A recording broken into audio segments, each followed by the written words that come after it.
আমি যখন ক্যাটারিংয়ের কাজ সেরে বাড়ি ফিরছি তখন আমাদের বাড়িতে আমার বাবা মাকে এবং আমার বাড়িটাকে জ্বালিয়ে দিয়েছে। চোখের সামনে পড়েছিল বাবা মায়ের ঝলসানো দেহ। সেই মৃত্যুর বিচার চাইতে যাওয়া অনাথ ছেলেটা আজ নিজেই আইনজীবী।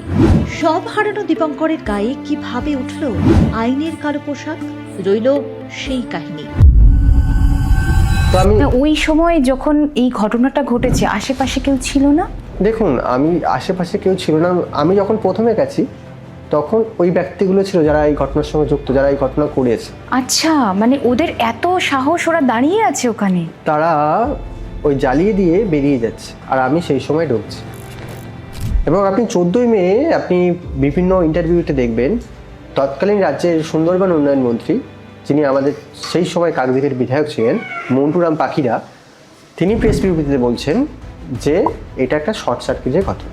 এবার তার পরবর্তী ক্ষেত্রে এই ঘটনার পরে আমি যেহেতু হাইকোর্টে মামলা করলাম, যেই দিনই আমি মামলাটা ফাইল করলাম সেই দিনই পুলিশ এই কমপ্লেনটাকে এফআইআর হিসেবে ট্রিট করল। আচ্ছা, যখন আপনি কোর্টে গেলেন 18 তারিখ, 5 দিন পরে ওনারা তখন কমপ্লেন নিচ্ছে। আমি যাদের নামে কমপ্লেন করেছি বা যারা দোষী প্রকৃত, তাদের কাকদ্বীপ থানা পুলিশ যে আয়ও ছিল, তিনি গিয়ে অ্যাকিউজডের বাজার করে দিচ্ছে, বাড়ির বাজার। মানে ওই কেসে যারা জড়িত ছিল, হ্যাঁ, তাদের বাজার বয়ে দিচ্ছে পুলিশ।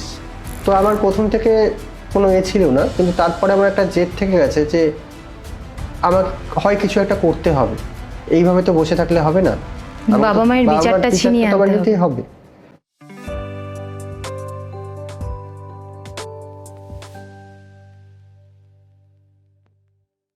কিছু মানুষের গল্প সিনেমার চিত্রনাট্যকেও হার মানায়। আর আজকে আমাদের সাথে যিনি আছেন, ওনার জীবনের গল্প ঠিক তেমনটাই। এক রাতে তাঁর বাবা মাকে জীবন্ত জ্বালিয়ে হত্যা করেছিল তৎকালীন শাসক দল, কিন্তু তিনি ভেঙে পড়েছিলেন, তবে হারিয়ে যাননি। তিনি বেছে নিয়েছিলেন বিচারের পথ, আর আজকে তিনি সফল। অ্যারেস্ট হয়েছে তো? হ্যাঁ, অ্যারেস্ট হয়েছে, 10 জন অ্যারেস্ট হয়েছে। তো এখন কি সাহসটা আরেকটু বেড়েছে যে বিচার পাবেন?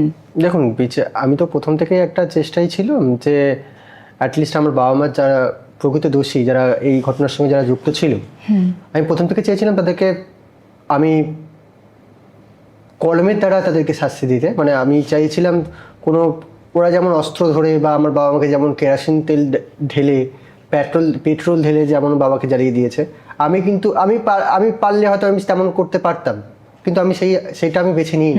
আমি বিচার ব্যবস্থার উপর ভরসা রেখেছিলাম। আমি চেয়েছিলাম অ্যাটলিস্ট আইনের পথ থেকে আমি বাবা মার বিচারটা পেতে। তো সেই পথ থেকে আমি এই কয়েকদিন আগে 24 তারিখ আমি যাদেরকে কমপ্লেন করেছিলাম তাদের এগেনস্টে তাদেরকে অ্যারেস্ট করে। এবং তার পরবর্তী ক্ষেত্রে 2018 সালে এটা ঘটনা। তার পরবর্তী ক্ষেত্রে 26 সালে আমি যে কমপ্লেনটা করেছিলাম তারা অ্যারেস্ট হয় 2026 সালে 23শে জুন মধ্যরাত্রে। প্রায় দীর্ঘ 8 বছর পরে তারা অ্যারেস্ট হয়েছে। তৎকালীন শাসক দল যারা এই খুনিদেরকে আড়াল করার চেষ্টা করেছিল, এই খুনিদেরকে সাপোর্ট করেছিল, আমি যে তদন্তভার আমি চেয়েছিলাম নির্দিষ্ট একটা ইনভেস্টিগেশনের মাধ্যমে যারা এই ঘটনার সঙ্গে যুক্ত, যারা এই দোষী, তারা শাস্তি পাক, কিন্তু প্রত্যক্ষভাবে এই ঘটনাটা নিয়ে নানাভাবে রাজনীতি শুরু হয়েছিল। তৎকালীন আপনারা এই ঘটনাটা ঘটেছিল 2018 সালে 13ই মে, দিনটা ছিল রবিবার। আমার বাবার মার আর্থিক অবস্থা খুব একটা ভালো ছিল না। বাবা কি করতেন? বাবা চাষবাস করতেন আর নদীতে মিন ধরতেন। আচ্ছা। তো 2013 সালে 18ই মে, 2018 সালে 13ই মে যখন এই ঘটনা ঘটে, আমি তখন ছিলাম না, আমি কাজে গেছিলাম। আমি কাজ থেকে যখন ফিরছি তখন আমি বাড়িতে ঢুকে দেখছি আমার বাবা মাকে কয়েকজন জ্বালিয়ে দিয়েছে। তখন কি আপনি পড়াশোনা করতেন, আবার কাজও করতেন? আমি কাজও করতাম, সঙ্গে পড়াশোনাও করতাম। আচ্ছা। কারণ আমার বাবা মার আর্থিক অবস্থা অতটা সচল ছিল না, তো সেই জন্য আমি চাইতাম যতটা আমার দিক থেকে করা সম্ভব সেটা আমি চেষ্টা করতাম। বাবা মায়ের একমাত্র সন্তান? না, আমি আর আমার দিদি। হ্যাঁ। আচ্ছা, তো ছোটবেলাটা তার মানে মোটামুটি কষ্টের মধ্যেই কেটেছে? হ্যাঁ, ছোটবেলাটা মোটামুটি কষ্টের মধ্যে। বাবা মা ছিলেন, ভালোভাবেই চলছিল? হ্যাঁ, বাবা মা ছিল খুব, তবে আমরা বাবা মা চেষ্টা করতেন যাতে ছেলে হিসাবে বা ছেলেদেরকে যতটা মানে কষ্ট থাকলেও ওনারা বুঝতে দিতেন না যেটা হতো। ওনারা হয়তো একবেলা না খেয়েও আমাদেরকে খাওয়াতেন, কিন্তু আমাদের সেই অভাব কষ্টটা বুঝতে দিতেন না।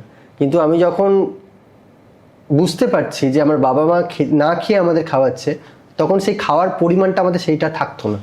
তো এটাই হচ্ছে ব্যাপার, যখন তুমি বুঝতে শিখবে যে তোমার বাবা মা তোমার জন্য এত কিছু করছে বা নিজে না খেয়ে তোমাদের খাওয়াচ্ছে, তখন সেটা আর থাকে না। তো সেটাই হচ্ছে ব্যাপার। কোন ক্লাসে পড়তেন তখন? আমি তখন গ্র্যাজুয়েশনের ফাইনাল ইয়ারে পড়ছি। মানে পড়াশোনার পাশাপাশি আপনি জবও করতেন ক্যাটারিং এ? ক্যাটারিং এর কাজ করতাম। আচ্ছা, ক্যাটারিং এর আচ্ছা। কাজ করতাম, আরো যে কাজগুলো ছিল সেটা আমি করতাম। আর দিদি? আমার দিদি তখন বিয়ে হয়ে গেছিল। আচ্ছা আচ্ছা। তো বাড়িতে তার মানে বাবা মা আপনি থাকতেন? বাড়িতে কেবলমাত্র আমি আর বাবা মা। আচ্ছা আচ্ছা। তো সেদিন আপনি কাজে বেরিয়েছেন, তারপর? আমি পরপর 4 দিন কাজ করেছি। আমি তখন গ্র্যাজুয়েশনে হিস্ট্রি অনার্সে ক্যালকাটা ইউনিভার্সিটি আন্ডারে সুন্দরবন মহাবিদ্যালয়ে আমি পড়াশোনা করেছি।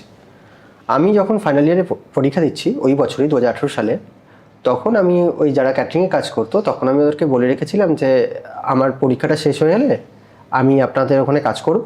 তা আগে থেকে বলে রাখা ছিল যে আমার টাকারও প্রয়োজন ছিল সেই সময়, তো পড়াশোনার জন্য আমি করতে পারিনি। তো আমি ওই জন্য আগে থেকে বলে রেখেছিলাম যে কাজটা হলে আমাকে বলো, আমি যাব। মানে পড়াশোনার ইচ্ছে ছিল, সাথে কাজ সাথে করে কাজটা- কিছু উপার্জন করতে হবে, পরিবার চালাতে হবে, এই ইচ্ছেটা ছিল আর হ্যাঁ, এই কি। ইচ্ছেটা ছিল। আর বাবা মায়ের ইচ্ছে ছিল পড়াশোনা পড়াশোনা করানোর। বাবা কি পার্টিতে ভীষণ মানে প্রত্যক্ষভাবে যুক্ত ছিল? বাবা মা প্রত্যক্ষভাবে বলতে বাবা মা সিপিএম এর একজন কর্মী ছিলেন। আচ্ছা। এবং আমাদের বুদাখালী গ্রামাঞ্চল, এবার গ্রামে একটা প্রান্তে আমাদের বাড়ি। এবারে আমি যখন ওই 2018 সালে যখন আমার গ্র্যাজুয়েশন পরীক্ষাটা শেষ হচ্ছে ফাইনাল ইয়ারে, তারপরে আমি পরপর 4 দিন কাজ করছিলাম ক্যাটারিংয়ে। বাবা মা সবসময় চাইতেন ছেলে পড়াশোনা করুক এবং মানুষের মতো মানুষ হোক। শুধু পড়াশোনা করলেই হবে না, মানুষটা হওয়া প্রয়োজন। একদম। আমার বাবা মা আমার মাও চাইতেন যে পড়াশোনা করো, যেন মানুষত্বটা না ভুল, সে মানুষ হওয়াটা প্রয়োজন। তো তুমি পড়াশোনার সঙ্গে সঙ্গে মানুষটাও হও। তো সেই সময় আমার বাবা মা কখনো এই পার্টির সক্রিয় কর্মী ছিলেন, এবং সেই কর্মী থাকার কারণে 2018 সালে পঞ্চায়েত ইলেকশনে বা তার আগেও অনেকবারই আমার বাবা মাকে বলা হয়েছিল যে তারা যেন শাসক দল করে। কিন্তু পরবর্তী সময় আমার বাবা মা বলে যে আপনারা যে, আমার বাবা বিশেষ করে, যে আপনারা যেই পার্টি করছেন করুন না, আমি তো তেমন কিছু করছি না। আচ্ছা। তো হয় 2017 সালের মাঝামাঝি নাগাদ এবং 18 সালের প্রথমের নাগাদ ওরা কি বলে যে, আমার বাবাকে বলে যে তুমি আর মিন ধরতে যেতে পারবে না, কারণ তুমি এই পার্টির সঙ্গে যুক্ত। তুমি হয় আমাদের পার্টির সঙ্গে যুক্ত হও, নালে তোমার এটা তুমি মিন ধরতে পারবে না। এটা হুমকি চলছে? এটা হুমকি চলছিল আচ্ছা। প্রথম থেকে। এবার স্বাভাবিক, যার উপরে আমাদের রুটি বা সংসার চলে, তো সেটা যদি বন্ধ হয়ে যায় তাহলে মানুষ কিভাবে বেঁচে থাকে। তো সেটার পরেও বাবা এটা চালিয়ে গেছেন। তার পরবর্তী ক্ষেত্রে বাবাকে বারবার হুমকি দেওয়া হয়েছিল, কিন্তু বাবা কোনো মতেই সেটা পথটা ছাড়েননি আর কি। দল বদল করেননি। এবার তার থেকে বড় কথা হচ্ছে এই ঘটনা 18ই মেতে হয়, আপনি যদি প্রত্যক্ষভাবে আমাদের বাড়ির ওখানে যান, আমার বাবা মা এই ঘটনা বাদে বা আর আপনি যদি পাড়াতে ভিজিট করেন বা অন্য কারোর সঙ্গে জিজ্ঞাসা করেন যে আমার বাবা মা কেমন ছিলেন বা কি ঘটনা, কার সঙ্গে, আপনি বাবা ওখানে যান, কারোকে জিজ্ঞাসা করুন, আমার বাবা মার সঙ্গে কারোর কোনো শত্রুতা বলতে কিছু ছিল না, কারোর সঙ্গে ঝগড়াঝাটি কোনো ইনভলভমেন্টে কোনো যুক্তই ছিল না, এবং খুব সাধারণ মানুষ ছিলেন আর সাধারণভাবেই জীবনযাপন করতেন। এবার এই পলিটিক্যাল কারণ ছাড়া কোনোভাবেই মার্ডার হয় না। আর আমি প্রত্যক্ষভাবে দেখেছি 2018 সালে 13ই মে আমি যখন ক্যাটারিংয়ের কাজ সেরে বাড়ি ফিরছি, তখন আমাদের বাড়িতে আমার বাবা মাকে এবং আমার বাড়িটাকে জ্বালিয়ে দিয়েছে। তার আগে কি আপনারা কোনো সংকেত পেয়েছিলেন যে এরকম কিছু হবে, কিংবা ঝামেলা ঝক্কি কিছু হয়েছিল তার আগে? দেখুন, প্রথম কথা হচ্ছে আগে তো এমনি ভয় দেখিয়ে যেত। এবার প্রত্যেকবারে ভয় দেখিয়ে যেত, বাবাও ভাবতে হয়তো এটাও হয়তো কোনোভাবে ভয় দেখানো, কিন্তু প্রত্যক্ষভাবে যে এইভাবে ঘটনা ঘটিয়ে ফেলবে বা ঘটিয়ে দেবে, সেটা তো বাবা বলুন আমারও তো ধারণার বাইরে ছিল। আমিও জানতাম না যে এই ঘটনা কখনো ঘটতে পারে, কারণ আপনি মেরে ফেলার হুমকি দেওয়া হয়েছিল। একবার প্রথম করেছিল যে, প্রথমে যখন আমাদের কথা বলা হয়েছিল যে এই হয়েছে, তুমি আমার যদি পার্টি না জয়েন করো তাহলে তোমার যেতে দেওয়া হবে না এবং তোমার সে পরবর্তী ব্যবস্থা নেওয়া হবে। আচ্ছা। তো সেটা একটা ছিল। এবারে তার পরবর্তী ক্ষেত্রে ওই থ্রেটটা তো ছিলই, কিন্তু এমন ঘটনা ঘটাবে সেটা তো আমরা কখনো আমি কখনো স্বপ্নেও ভাবতে পারি না যে এই ঘটনা কখনো ঘটে গেছে, মানে হয়ে গেছে। কোনো মানুষ তো ভাবতে পারবেন না যে এরকম এত মানে নিষ্ঠুর হতে পারে কেউ। তো সেটাই হচ্ছে ব্যাপার। আমি যখন ওই ঘটনার সময়, আমি যখন এই প্রত্যক্ষভাবে যারা জড়িত, আমি 2018 সালের ঘটনা বলছি, যখন পঞ্চায়েত ইলেকশন 14ই মে ছিল।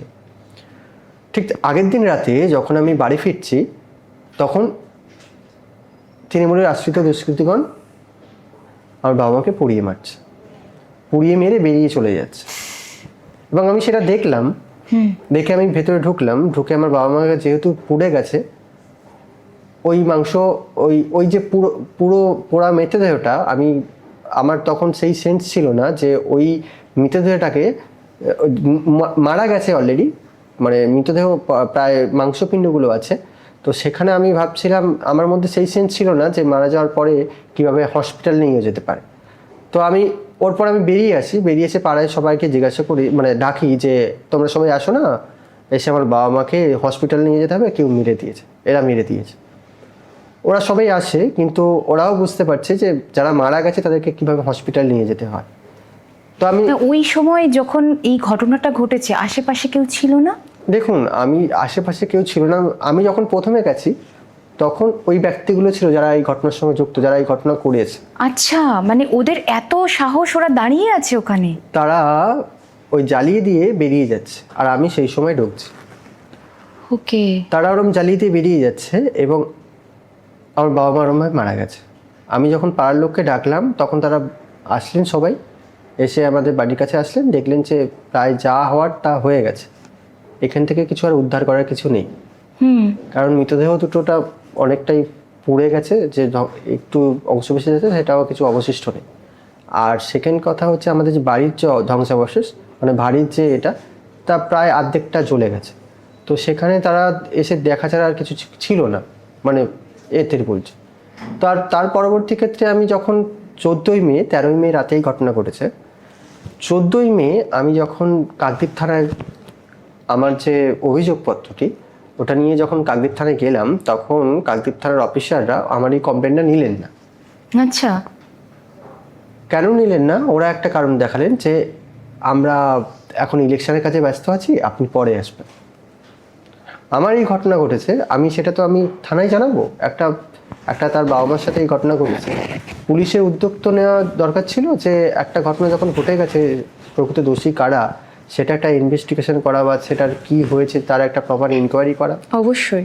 কিন্তু তেমন কোনো ঘটনা, তেমন কোনো ইনকোয়ারি বা তেমন কিছু মানে কোনো সহযোগিতা বা সহযোগিতা তারা দিতে পারেনি। আমি যখন 14ই মে যখন থানায় গেলাম, তখন কাকদ্বীপ থানার অফিসাররা বলছে যে আমরা এখন ইলেকশনের কাজে ব্যস্ত আছি, আপনি একটু পরে আসুন। তো আমি কাকদ্বীপ থানায় ওখানে বসেছিলাম প্রায় 2.5 থেকে 3 ঘন্টা। 3 ঘন্টা পরে ওরা দেখে পাঠাচ্ছে যে আসো, কি হয়েছে বলো। আমি বললাম, স্যার কালকের এমন রাতে আমার বাবা মাকে এরা পুড়িয়ে মেরেছে, আমি সেই অভিযোগপত্রটা আপনাকে দিতে এসেছি, আর এই সঙ্গে যারা যারা জড়িত তাদেরকে আপনি একটা ব্যবস্থা গ্রহণ করবেন। তো এই হিসাবে যখন আমি ওনাকে দিচ্ছি, তখন ওরা বলছে না, এটা নেওয়া যাবে না, আপনি পরে আসুন। পুলিশ বলছে কমপ্লেন নেবে না? কমপ্লেন নেবে না। সেখানে স্পষ্ট লেখা আছে ঘটনা, স্পষ্ট আমি সেটা বিবরণ দিয়ে দিয়েছি। এবং ওনারা জানেন অবভিয়াসলি, ওটা অবশ্যই জানেন, কারণ এই ঘটনা ঘটেছে, ওনাদের জানারই কথা। কারণ পুলিশ প্রশাসনের এটা যদি না জানার কথা, তাহলে তো পুলিশ প্রশাসনের হওয়া না। আর ওই যে তখন মারা যাওয়ার পরে লাশগুলো কে নিয়ে গেছিল, মানে পুলিশ নিয়ে উদ্ধার করেছিল? প্রথম কথা হচ্ছে 13ই মে যখন এই ঘটনা ঘটেছিল, পুলিশ এসেছিল প্রায় 3-4 ভ্যান পুলিশ। যখন মারা গেছে তখন 3-4 ভ্যান পুলিশ এসেছিল আমার বাবা মাকে দেহটাকে নিয়ে যাওয়ার জন্য। আচ্ছা। কারণ আমি যখন দেখলাম যে কয়েকজন দুষ্কৃতী আমার বাবা মাকে পুড়িয়ে মেরেছে, আমরা চেয়েছিলাম যে প্রপার একটা ইনভেস্টিগেশন এবং প্রপার একটা পোস্টমর্টম। কিন্তু ওরা কি করলো, কাকদ্বীপ থানা পুলিশ এবং অন্যান্য যে পুলিশ আধিকারিক, ওরা ওই রাতেই 2:30টার দিকে এসেছিল আমাদের বাড়ির ব্যাপারে। ওরা এসে কি বলছে, বডিটা নিয়ে যাবে, বডিটা নিয়ে চলে যাবে। তখন আমাদের গ্রামের লোক তারা সবাই ছিল, তারা বললো যে আপনারা বডি নিয়ে যাবেন, আপনারা দিনের বেলা নিয়ে যাবেন, আপনারা রাতে এসে, রাতের ঘটনা হয়েছে, রাতে বডিটা নিয়ে আপনারা কি করবেন? সঙ্গে সঙ্গে বডি, এক্ষুনি ঘটনা ঘটলো, আপনারা বডিটা নিয়ে কোথায় নিয়ে যাবেন? ঠিক, দিনের আলো ফুটুক, সবাই দেখুক যে কি হয়েছে, আপনারা নিয়ে যাবেন, আমরাও সাহায্য করবো, আপনার যে বডি নিয়ে যাবেন সেটা তো আপনাদের দায়িত্ব। কিন্তু ওরা চেয়েছিল যে বডিটাকে হাইজ্যাক করে নেওয়া বা সেটা আচ্ছা। সরিয়ে দেওয়া, বা তাদের মধ্যে কি ছিল সেটা তো আমি বলতে পারবো না, কিন্তু ওই রাতে এসেছিল। যখন দেখলো এই ঘটনা ঘটেছে, আমি যখন থানায় গেলাম, তারা ওই এফআইআরটা নিল না। আচ্ছা। এবং আপনি 14ই মে আপনি বিভিন্ন ইন্টারভিউতে দেখবেন তৎকালীন রাজ্যের সুন্দরবন উন্নয়ন মন্ত্রী, যিনি আমাদের সেই সময় কাকদ্বীপের বিধায়ক ছিলেন, মন্টুরাম পাখিরা, তিনি প্রেস বিবৃতিতে বলছেন যে এটা একটা শর্ট সার্কিটের ঘটনা। তিনি প্রেস বিবৃতি করতে বলছেন যে এটা শর্ট সার্কিটের ঘটনা। এবং আপনি যদি স্বয়ং মন্ত্রী বলছেন, স্বয়ং মন্ত্রী বলছেন, এমনকি আপনি শুনলে অবাক হবেন না, ওই সময় পুলিশের উচ্চতম আধিকারিক তিনিও বলছেন এটা আছে শর্ট সার্কিটের ঘটনা, এবং মাননীয় মুখ্যমন্ত্রীও এই সময় বলেছিলেন এটা শর্ট সার্কিটের ঘটনা। আচ্ছা। তো সেই প্রথম থেকে একটা শর্ট সার্কিট থিওরি ওরা প্রথম থেকেই লাগানোর চেষ্টা করেছে যে হ্যাঁ এটা শর্ট সার্কিটের ঘটনা, ধামা চাপা দেওয়া। এবার যখন উনি সুন্দরবন উন্নয়ন মন্ত্রী বা অন্যান্য আধিকারিকরা যখন বলছেন যে এইটা শর্ট সার্কিটের ঘটনা, তাহলে কিভাবে আপনি এক্সপেক্ট করবেন যে পুলিশ এফআইআরটা নেবে, বিচারটা করবে, বিচারটা পাবেন আপনি? একদম। ঘটনা তো ঘটে গেছে, ঘটনা যেটা ঘটে গেছে, আমি চাইছি একটা সুবিচার, যেটা ইনভেস্টিগেশনের মাধ্যমে প্রবাদ দোষীরা সাজা পাক। এবার যদি পুলিশের উচ্চতম আধিকারিক, তৎকালীন মন্ত্রী, মুখ্যমন্ত্রী এই সবাই মিলে একই তত্ত্ব খাড়া করে, সেখানে আপনি কি করে প্রশাসনের উপর ভরসা করতে পারেন যে ওরা প্রপার ইনভেস্টিগেশন করে করবে? তাও আমি ভরসা করেছিলাম যে আপনারা একটু দেখুন যাতে আমি আমার বাবা মার বিচারটা পেতে পারি। তারপরে ওরা দেখলেন না, থানায় নিল কি না এফআইআরটা নিলেন না। তার পরবর্তী ক্ষেত্রে আমার বাবা মার দেহ যাতে প্রপারভাবে পোস্টমর্টম করা হয়, সেই জন্য আমরা চেয়েছিলাম যে মার্ডার তো হয়েছে, মারা তো গেছে, at least proper cause of death, যেটা আমরা আইনের ভাষায় বা আমরা জানতে চাইবো না যে অরিজিনালি কি জন্য মারা গেছে। আমি দেখেছি কি ঘটনা ঘটেছে, কিন্তু অ্যাটলিস্ট সায়েন্টিফিক ভাবে আপনার কাগজ কলমে তো জানতে হবে। তো এটা পোস্টমর্টম, প্রপার পোস্টমর্টম যেখানে ভালোভাবে হয় সেটা আমরা চেয়েছিলাম। তো সেই ক্ষেত্রে ওনারা শুনেও ছিলেন। শোনার ভিত্তিতে ওনারা ক্যালকাটা পুলিশ মর্গে আমার বাবা মার দেহটাকে আনা হয়। আচ্ছা। 3-4 দিন পরে, 4-5 দিন পরে।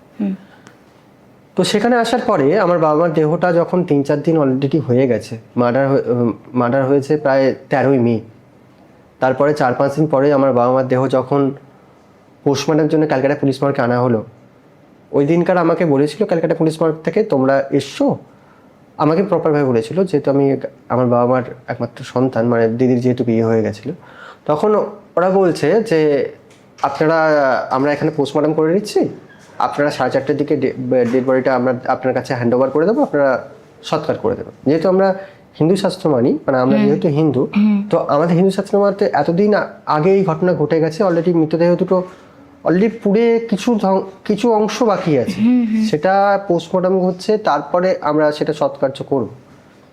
তো সেখানে আমাকে বলা হচ্ছে যে 4:30টার দিকে, 4:30-5টার দিকে ক্যালকাটা পুলিশ মর্গে আমাকে ডেকে পাঠানো হলো যে আজকের আপনার বাবা মার দেহ আপনার দিন দিতে পারবো না, আপনারা পরে আসবেন। আচ্ছা। তো আপনি লক্ষ্য করুন, প্রথমে আপনাকে আমি যখন ওই ঘটনা ঘটেছিল তার পরের দিনকে আমি থানায় গেছিলাম, থানায় গিয়ে যখন এফআইআরটা করতে গেলাম তখন ওরা বললো যে আমরা নেবো না, পরে আসবে। আমি গেলাম ক্যালকাটা পুলিশ মর্গে, আমার বাবা মার দেহ সৎকারের জন্য ওরা বললো যে পোস্টমর্টম করে আপনার ডেড বডিটা আপনার হ্যান্ড ওভার করে দেব, কিন্তু ওরাও তখন বললো যে আমরা ডেড বডি এখন হ্যান্ড ওভার করতে পারবো না, আপনি পরে আসবেন, আপনাকে যোগাযোগ করে নেওয়া হবে। তো এটা প্রথম থেকে এটা ঘটনা এইভাবে চলছে। তার পরবর্তী ক্ষেত্রে আমি হচ্ছে প্রথম সন্তান যার বাবা মার দেহ যাতে ভালোভাবে সৎকার করতে পারে বা তার বাবা মার দেহ যাতে পেতে পারে, তার জন্য আমি প্রথম মামলা করেছিলাম হাইকোর্টে।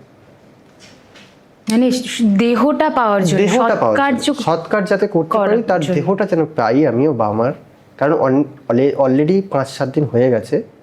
তারপরে আমার বাবা মার দেহটা সৎকারের জন্য আমি দেহটা পাই এবং সেটা যেন সৎকার করতে পারি। সেটা কত তারিখে করেছিলেন?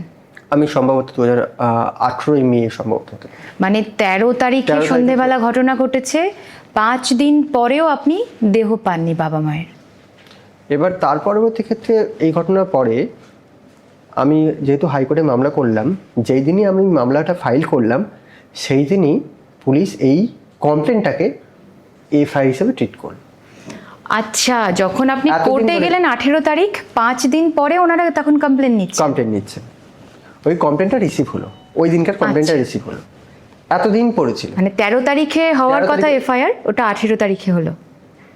13 তারিখে ঘটনা ঘটেছে, 14 তারিখে গেছেন। 14 তারিখে আমি গেছি, এতদিন পরে ওরা এফআইআরটা গ্রহণ করেছে। আপনি যদি দেখেন এই সব ঘটনা ঘটার পরে পুলিশ কিন্তু ইমিডিয়েটলি স্টেপ নিতে হয়। অবশ্যই এটা আপনার সুপ্রিম কোর্টে গাইডলাইন্স আছে, ললিতা কুমারী ভার্সেস স্টেট অফ ইউপি, সেখানে প্রত্যক্ষভাবে এই ঘটনা ঘটার পরে পুলিশ ইমিডিয়েটলি একটা এফআইআর গঠন করতে হবে। কিন্তু আমার ঘটনার পরে আমি যখন কমপ্লেন করলাম থানায়, কিন্তু আমার এই ঘটনার পরিপ্রেক্ষিতে তারা কোনো স্টেপই নেয়নি। আপনি দেখুন, যখন আমি কোর্টে গেলাম তারপরে ওরা কমপ্লেনটা রিসিভ করল। আপনি যদি আমার এই যে কমপ্লেনটার যে আমি বিবরণটা দিয়েছি, তার উপরে সুন্দরবনের পুলিশ এসপি এটা লিখে দিচ্ছে যে প্রথমে তুমি এফএসএল করবে, তারপর তুমি পোস্টমর্টম করবে, তারপরে যদি কোনো ফাউল প্লের দিকে ইঙ্গিত হয় তবে তুমি এফআইআরটা ট্রিট করো।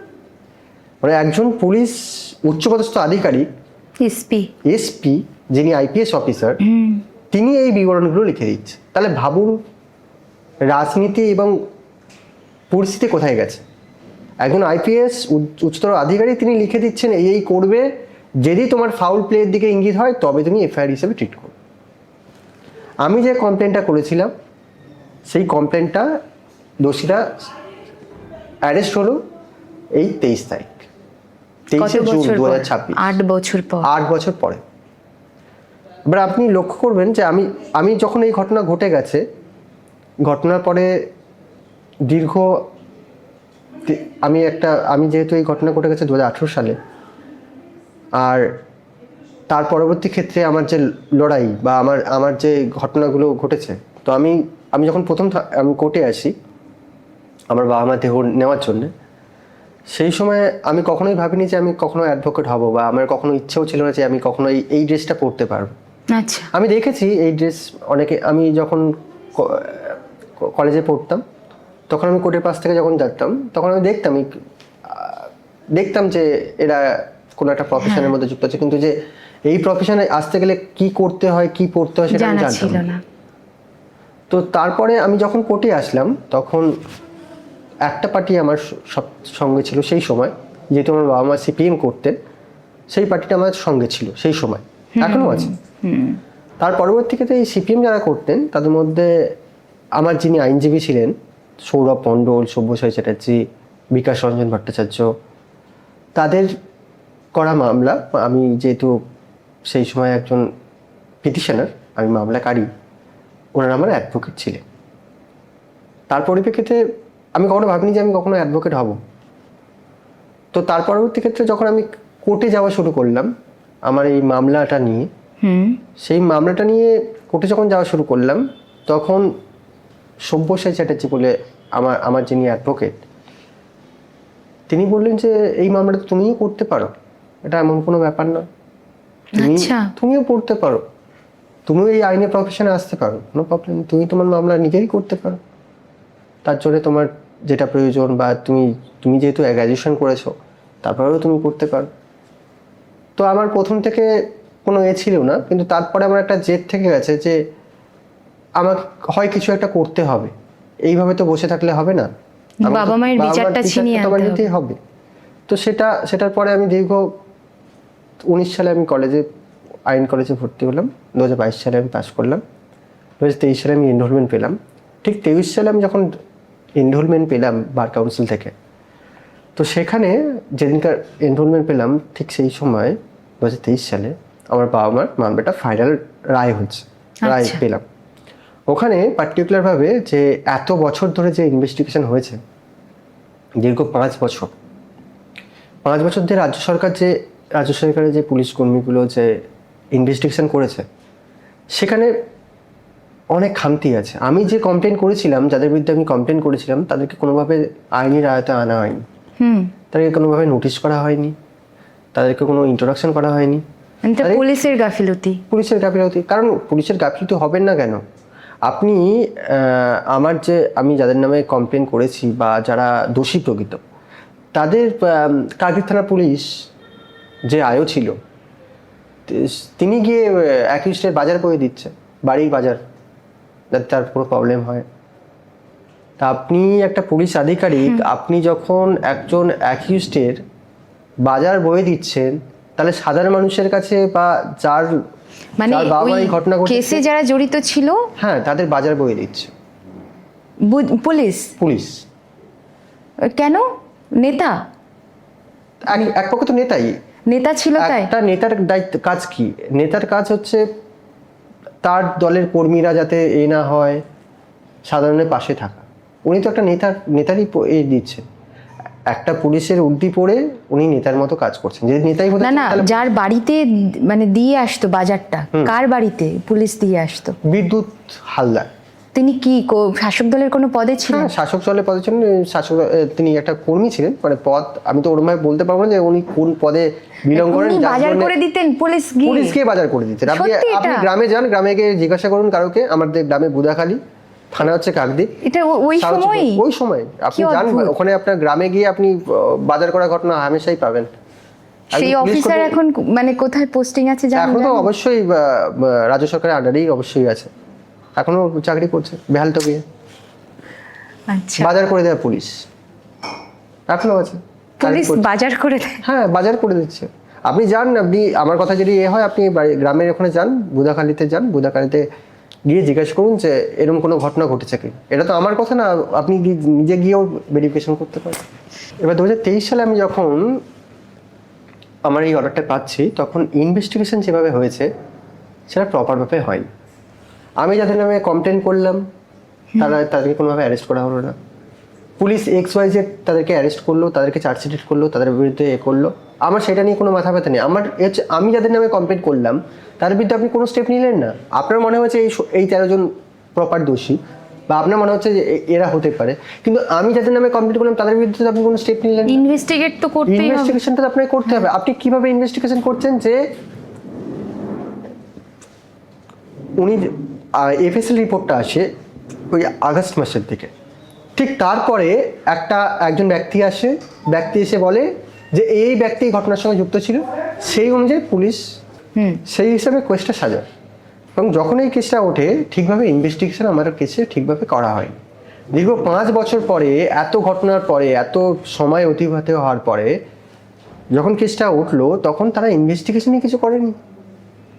একটা ছেলের বাবা মারা যাচ্ছে, সে কি চেয়েছে? সে একটা প্রপার ইনভেস্টিগেশন। রাজ্য সরকার আমরা চেয়েছি কি, আমি একটা চেয়েছি যে সাধারণভাবে একটা ইনভেস্টিগেশন, যারা প্রকৃত দোষী তারা সাজা পায়। কিন্তু দীর্ঘ 5 বছর পরে যখন কেসটা উঠছে, তখন পুলিশ ইনভেস্টিগেশন করে কোনো কিছুই আমি যাদের নামে কমপ্লেন করলাম তাদের বিরুদ্ধে কোনো স্টেপই নেই। এইগুলো দেখে ফার্দার ইনভেস্টিগেশনের জন্য জজ সাহেব অর্ডার দিলেন হাইকোর্টের বিচার। সেই সময় এই বিচারভার তৎকালীন সিটির আন্ডারে ট্রান্সফার হয়, স্টেট পুলিশ থেকে সিটির আন্ডারে ট্রান্সফার। তার নেতৃত্ব দেবেন হচ্ছে IPS অফিসার দয়মন্তী সেন। আচ্ছা, তো উনি ইনভেস্টিগেশনের দায়িত্ব নেন। 2023 সালে।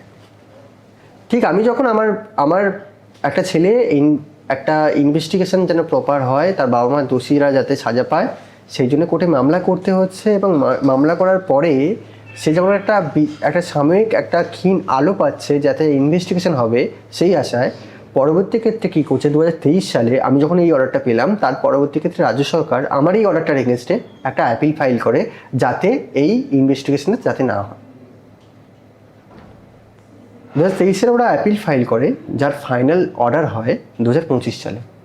আপনি দেখুন, 2018 সালে মামলা ফাইল করেছি, 2023 সালে এসে একটা অর্ডার হচ্ছে, সেখানে আমাকে পাচ্ছে যে ফার্দার একটা ইনভেস্টিগেশনই কিছু হয়নি।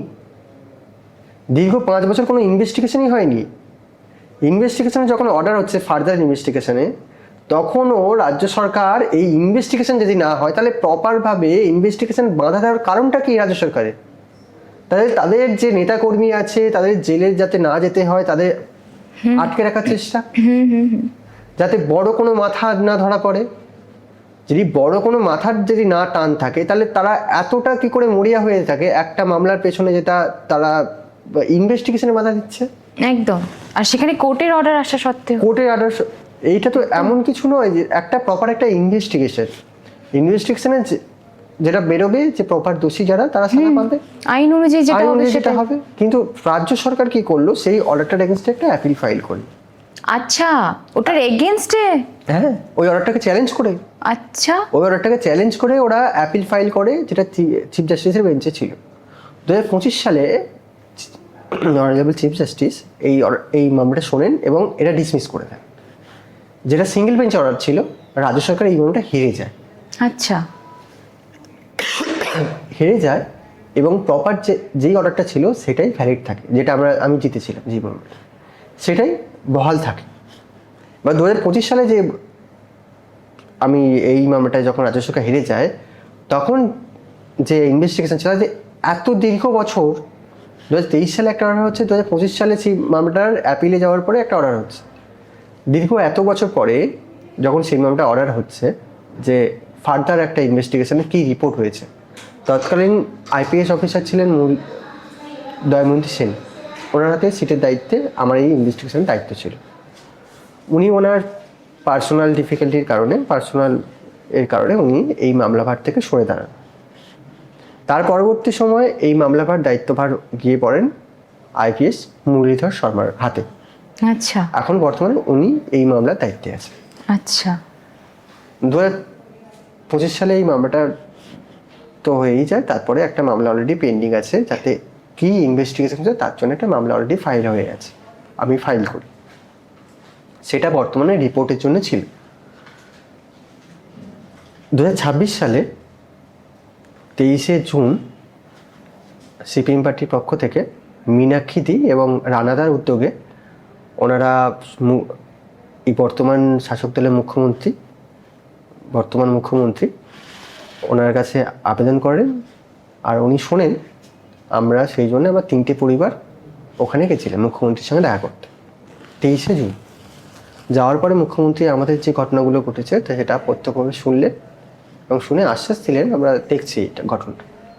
এবং সেই দিনই আমাদেরকে বললেন ডিজির সাথে দেখা করতে। সেই সূত্রে আমরা 7টার দিকে ডিজির সাথে দেখাও করি, আমাদের যে ঘটনাগুলো ঘটেছে সেইগুলো ওনারা শোনেন। এবং সেই দিনই আমি যে কমপ্লেন করেছিলাম 2018 সালে 14ই মে যে কমপ্লেনটা করেছিলাম, সেটা এতদিন পরে 2026 সালে 23শে জুন 12টার দিকে ওরা অ্যারেস্ট হচ্ছে। দীর্ঘ 8 বছর পরে ওরা অ্যারেস্ট হচ্ছে 10 জন, যেই কমপ্লেনের বেসিসে তারা অ্যারেস্ট হচ্ছে। মানে সেই 2018 সালে 14ই মের কমপ্লেনের আসামিরা অ্যারেস্ট হলো 2026-এর জন্য। 8 বছর, দীর্ঘ 8 বছর, দীর্ঘ 8 বছরের এই আইনি জটিলতা, শাসক দলের প্রেশার, কোর্ট থানা তো গেল, এবার দীপঙ্কর পুরোপুরি একা হয়ে গেছিল বাবা মা চলে যাওয়ার পরে। এই প্রবলেমগুলো তো ছিলই, সাথে একদম একা হয়ে যাওয়া, তারপরে আত্মীয় স্বজন পাশে ছিল কি ছিল না, এই যে একটা লড়াই, এটাও কিন্তু একটা ভীষণ বড় লড়াই। তো সেই জায়গা থেকে দীপঙ্কর কিভাবে নিজেকে সামলাতো প্রতিদিন? প্রথম কথা হচ্ছে, যখন এই ঘটনা ঘটে গেছে অলরেডি, এই ঘটনার সঙ্গে যারা যুক্ত তাদেরকে একটা সাজা দিতেই হবে, যারা এই ঘটনার সঙ্গে জড়িত। তো আমার প্রথম থেকে এই মাইন্ডে ছিল, আর যাই হয়ে যাক, আরেকটা দীপঙ্কর, আমার এই ঘটনা ঘটেছে, যাতে আর কোনো এই ঘটনা না ঘটে, আর কোনো দীপঙ্কর যাতে না তৈরি হয়, এইভাবে না তৈরি হয়। অনেক দীপঙ্কর হতেই পারে, কিন্তু এইভাবে কেউ না তৈরি হয়, যাতে তাকে তার বাবা মার দেহ পাওয়ার জন্য কোর্টে মামলা করতে হয়, বা তার বাবা মার বিচার পেতে গেলে তাকে আইনজীবী হতে হবে, বা তার কোনো ঘটনা ঘটার পর তাকে কোর্টের দ্বারস্থ হতে হবে। তো কখনোই এটা মেন্টালিটি আমি ছিলাম না যে আমাকে কখনো আইন নিয়ে পড়তে হবে। এবার আমার সবসময় এই মাইন্ডে ছিল, আমার বাবা মার দেহ যারা এর খুন করেছে, যারা এই ঘটনার সঙ্গে যুক্ত, তাকে আমার শাস্তি দিতেই হবে, আর যাই হয়ে যাক। তখন আমার মাইন্ডে আর কিছু চলতো না যে আমি কিভাবে থাকবো, কি হবে আমি তো থাকতে পারি না। আমি এখনো পর্যন্ত আমি নিজেই তো আমার অরিজিনাল যেটা বাড়ি, আমি তো এখানে কোনো এক জায়গায় একটা বাড়িতে থাকি, সেখানে আমি ক্যামেরাও বলতে পারছি না, আমি একটা জায়গায় থাকি এখন বর্তমান সময় রেন্টে। এবার আমার এখন বর্তমানে কোনো বাড়িই নেই। ওই বাড়িটা আমার বাড়ি বলতে যেই বাড়িটা আমার অরিজিনালি বাবা মার বাড়ি, সেটা তো অলরেডি পুড়ে গেছে, সেই বাড়ির আর কোনো অস্তিত্ব নেই। আজকে এখানে 2 দিন, ওখানে 2 দিন, করে আমায় থাকতে হয় এখনো। তো এখনো আমার এটা মনে হয় না যে আমার তো বাড়ি নেই, আমার এখনো মনে হয় যে আমি তো এখনো শাস্তি দিতে পারলাম না। আমার এখনো রাতে ঘুম আসে না, এই বৃষ্টি আসলে আরো বিশেষ করে, কারণ এই বৃষ্টির রাতে আমার বাবা মা চলে গেছে। সেই দিনকার 13ই মে যেদিনকার এই ঘটনা ঘটে, ওই দিনকার প্রচণ্ড বৃষ্টি হয়েছে। এখনো বৃষ্টি দেখে অনেক কিছু মনে হতে পারে, কিন্তু আমার বৃষ্টি দেখলে এই কথাটা মনে হয়। আমার এখন আগুন দেখলে অন্য কিছু মনে হয় না, আগুন দেখে আমার মনে হয় যে আমার বাবা মা এরকম আগুনে জ্বালায় গেছে, জ্বলে মারা গেছে। তো এই সিচুয়েশনগুলো আমার এখনো মাইন্ডে চলে। এবার সেই সময় আপনি বলছেন যে পরিবার বা আত্মীয় স্বজন, হ্যাঁ তারা ছিলেন অবশ্যই, একটু ছিলেন, ওরা পাশে ছিলেন, কিন্তু আমার মাইন্ডে এটা ছিল না যে আমি কখনো বাড়িতে ফিরতে পারি না। তো আমারও ইচ্ছে হয় আমি কখনো বাড়িতে যাই, এই বাড়িতে আগের মতো করে থাকি, আমার বাড়ি যত যাই হোক সেটা তো আমার বাড়ি। কার না নিজের বাড়িতে যেতে ইচ্ছে হয়, কার না সেখানে থাকতে ইচ্ছে হয়, কিন্তু আমি থাকতে পারি না, আমি যেতে পারি না, কারণ সেখানে শাসক দল, বর্তমান আগের যে শাসক দল ছিল তারা যে গুন্ডা বাহিনী পুষতো বা তাদের যা পৃষ্ঠপোষকতা যারা বেড়ে উঠেছিল তারা সেখানে বসবাস করতো, তার জন্য আমি যেতে পারতাম না। আমাকে থাকতে হতো এখানে কলকাতায় কোনো একটা জায়গায়। যারা এই ঘটনার সঙ্গে যুক্ত তারা দিব্যি ঘুরে বেড়াচ্ছে, কিন্তু যার সঙ্গে এই ঘটনা ঘটলো তারা কিন্তু সে বাড়িতে যেতে পারছে না। তো আমার এটা প্রথম থেকে মাইন্ডে ছিল যে আমাকে কিছু একটা করতে হবে, আমার বাবা মার জন্য অ্যাটলিস্ট কিছু করতে হবে। আমার জন্য কতটা কি করতে পারবো আমি জানি না, কিন্তু আমার বাবা মার জন্য কিছু একটা করতে হবে। তো এটা আমার প্রথম থেকে মাইন্ডে ছিল যে অ্যাটলিস্ট কিছু একটা করতে হবে। হ্যাঁ, আমি এখন এই 2026 সালে 23শে জুন যখন মুখ্যমন্ত্রীর সঙ্গে দেখা করলাম, তার পরবর্তীতে যে খুনি মানে যারা অ্যারেস্ট হলো আমার যে কমপ্লেনের বেসিসে, আমি সাময়িক স্বস্তি আছি যাতে মানে ওরা অ্যারেস্ট হয়েছে, অ্যাটলিস্ট এতদিন পরে অ্যারেস্ট হয়েছে। কিন্তু আমি একজন তো আইনজীবী, তো সেখানে জানি যে কিভাবে শুধু অ্যারেস্ট হলে হয় না, তার একটা নির্দিষ্ট একটা প্রসিডিওর আছে। একদম। যারা এর সঙ্গে যুক্ত তাদের পুলিশের একটা ইনকোয়ারি হবে, ইনকোয়ারি পরে চার্জশিট হবে, নিজস্ব ট্রায়াল কমপ্লিট হবে, তারপরে অর্ডার বা জাজমেন্ট। তো এটা লং প্রসেস। এই লং প্রসেস যাতে সরকার যদি পাশে থাকে, তাহলে আমার খুব এমনিতে সরকার আশ্বাস দিয়েছে এই মামলায় অনেক পাশে থাকবেন, পাশেও পেয়েছি। আমি চাইবো আমার এই ঘটনা যারা সঙ্গে যুক্ত তারা যেন প্রকৃতভাবে সাজা পায়, এবং এমনভাবে সাজা পায় যাতে কোনো ছেলেকে তার বাবা মার মৃতদেহ নিয়ে মামলা না করতে হয়। তো এটা একটা দৃষ্টান্ত হয়ে থাকুক যাতে কোনো ছেলেকে আইনজীবী হয়ে তার বাবা মার দোষীদের শাস্তি না দিতে হয়। একদম। তো এটাই আমি চাইবো, যাতে সরকার এই সব ঘটনার সঙ্গে থাকে। সরকার আছে এখনো, সরকার আমার সঙ্গেই আছে, আশ্বাসও দিয়েছেন। আমি চাইবো এই দুটো ট্রায়ালটা কমপ্লিট হোক, দুটো চার্জশিটটা দেওয়া হোক, যারা দোষী তারা প্রকৃতভাবে সাজা পাক। তো আমি এটাই চাই। এই যে 8 বছরের একটা এত বড় লং প্রসেস, তো এইখানে কখনো এর মিডলে কখনো মনে হয়নি যে এত লং প্রসেস কেন? মানে এটা তো মানে দীর্ঘ একটা সময়, তো কখনো ধৈর্য হারিয়ে ফেলেননি? ধৈর্য হারিয়ে ফেলা বলতে, দীর্ঘ এতটা বছর এখন সেই ধৈর্যই আছে। এখনো তো প্রপার দোষী যারা আছে তারা তো এখনো তো শাস্তি হয়নি তাদের, কেবলমাত্র তারা অ্যারেস্ট হয়েছে। অ্যারেস্টের পরে তো একটা দীর্ঘ প্রসিডিওর আছে, সেই প্রসিডিওর অনুযায়ী যখন এটা কমপ্লিট হবে তবেই তো মেন স্বস্তি। না, এবার এখানে একটা প্রশ্ন আসে যে যার বাবা মা আপনার গেছে তার উপরে ভুক্তভোগী আপনি, তো এইখানে খুব খারাপ লাগা কাজ করেনি কখনো যে মানে আপনার মা বাবা চলে গেল, তারপরেও আপনাকে এত কিছুর মধ্যে দিয়ে যেতে হয়েছে, অপরাধীরা কিন্তু ঘুরে বেরিয়েছে, তো ধৈর্য হারিয়ে ফেলেননি কখনো? খুব খুব ভেঙে যাননি, মন ভেঙে যায়নি? অবশ্যই সেটা তো হয়, ওই যেটা বললাম না, ওই খারাপও লাগে।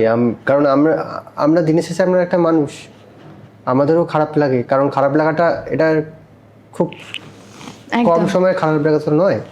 তুমি সারা জীবনের মতো তোমার বাবা মা একটা বট গাছ হারিয়ে যাচ্ছে, সেটা তো দিনের শেষে বা প্রত্যেক সময় মনে থাকা জরুরি। কারণ তুমি যখন বাড়ি থেকে বেরোচ্ছ, তুমি যখন দেখছো যে বাড়িতে তোমার বাবা মা বলে কোনো কেউ নেই, বা দিনের শেষে সেই ফোন কলও আসে না যে বাবা তুই কখন বাড়িতে ফিরছিস। তো সেটা তো প্রত্যেক এটা সময় তো অবশ্যই প্রতিনিয়ত এটা কষ্টের। মনে থাকা, মনে রাখে বা মনে পড়ে যায়। কারণ দিনের শেষে আজ যাই হোক না হোক, যার বাবা মা আছে এখন বর্তমান সময়ে, তার মা কিন্তু দিনের শেষে তার সন্তানকে ফোন করে জিজ্ঞাসা করে যে বাবা বা মা কোথায় আছিস। তো সেই ফোন কল আমার এখনো আসে না, মানে সেই ফোন কল 2018 সালেই শেষ হয়ে গেছিলো। তো সেটা তো রেগুলারই মনে থাকে এবং মনে রাখারই বিষয়। একদমই তাই। আর আপনজন হারিয়ে ফেলার মতো কষ্ট বোধহয় পৃথিবীতে আর নেই। আর সেই কষ্টকে যদি শক্তিতে পরিণত করা যায়, তাহলে বোধহয় বিচার কোথাও না কোথাও পাওয়া যায়, একদিন না একদিন পাওয়া যায়।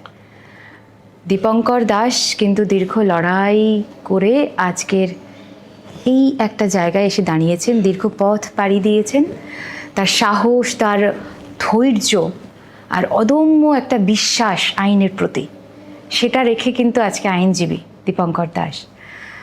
দীপঙ্করের এই ধৈর্য, এই আইনের প্রতি বিশ্বাস নিয়ে অনেক দূর এগিয়ে যাক আর ন্যায় বিচার পাক। আজকের এই গল্পটা শুধু দীপঙ্করের একার নয়, এই গল্পটা সেই সব ভুক্তভোগী মানুষদের যারা আজও আইনের পথে হাঁটেন বিচারের আশায়, কিন্তু দীর্ঘদিন অনেক টানাপোড়েনের মধ্যে দিয়ে যেতে হয়। তো আমরা সবাই যারা ভুক্তভোগী তারা চাই যে বিচার তাড়াতাড়ি হোক, ন্যায় বিচার পাক সবাই। দীপঙ্করকে অনেক অনেক শুভকামনা। দীপঙ্কর নিজের লক্ষ্যে এগিয়ে যাক এভাবেই ধৈর্য আর বিশ্বাস রেখে। খুব খুব ভালো থাকুন। আমার কথায় আসার জন্য অনেক অনেক ধন্যবাদ। আপনাকেও অসংখ্য ধন্যবাদ আপনাকে এখানে দেখার জন্য। একদম খুব ভালো থাকুন, আর আপনি বিচার নিশ্চয়ই পাবেন। আমরাও চাই আপনি ন্যায় বিচার পান।